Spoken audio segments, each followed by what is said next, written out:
All right, the long nightmare, it is over for people who live in Chester County, Pennsylvania. State police announced this morning they captured the fugitive who's been on the run for the past 2 weeks. Escaped murderer Danelo Cavalcante was surrounded by dozens of law enforcement officials. This is around 8 a.m. He escaped prison 14 days ago, and there have been multiple sightings in the days that followed. Police say at one point he stole a vehicle and even stole a rifle. But after 2 long weeks, those involved in the manhunt say they're relieved this man is finally in custody. Tactical teams converged on the area where the heat source was. They were able to move in very quietly. They had the element of surprise. Cavalcante did not realize he was surrounded until that had occurred. Let's bring in Joe Holden. He's the chief investigative reporter for CBS Philadelphia. I can imagine the collective sigh of relief where you are. How are people reacting to the news of Cavalcante's capture? Well, Errol, I can tell you from when we spoke last, the tension, the frustration, the urgency has all subsided. People are going by this street here, this country road, honking at the firehouse as state police and U.S. Customs and Border Patrol, other federal agencies are all packing it up. They are done. This command post behind me can return to its firehouse status after a long 14 days. People relieved, joyful, emotional. It's interesting that after 2 weeks, officials were still able to protect the element of surprise. Just remind us how they were able to zero in to Cavalcante's precise location. Errol, it almost sounded like the area, the size of their perimeter yesterday was impossible to find this wanted murderer. But they triangulated him to a northeast corner of the property along busy Route 100 is a major thoroughfare here.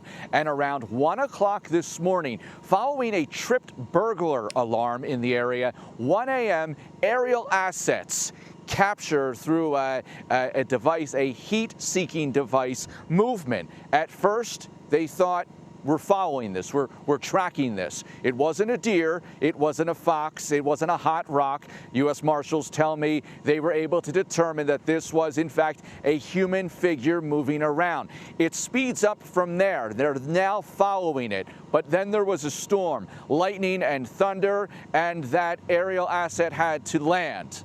They got it back up, but at this point, they are flooding the area with law enforcement, state troopers, federal marshals, everybody on board heading into this area, and they were able to close in a perimeter and make some positive identification that this wanted man, Danelo Cavalcante, was right in the center of it.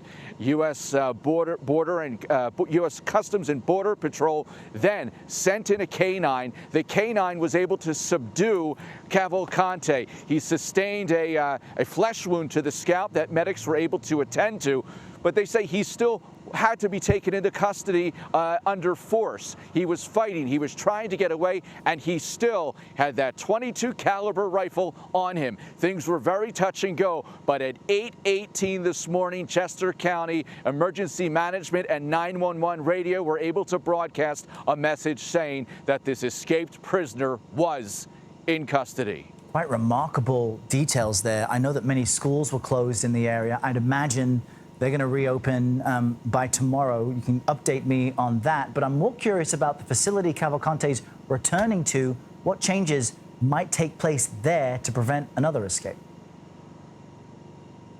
So the traditional route of apprehension would be that he heads to a magistrate's office for arraignment, not happening, or he would head to the Court of Common Pleas, more security, not happening. This fugitive from justice is going straight to State Correctional Institute, Phoenix. It is near the property of the former Graterford Prison. It is a maximum security facility, and state police, with their firm promise on the line here at a news conference not 2.5 hours ago, saying he will not be escaping their custody. At this rate, though, he has been transferred into state corrections personnel, and their line of security, the integrity there.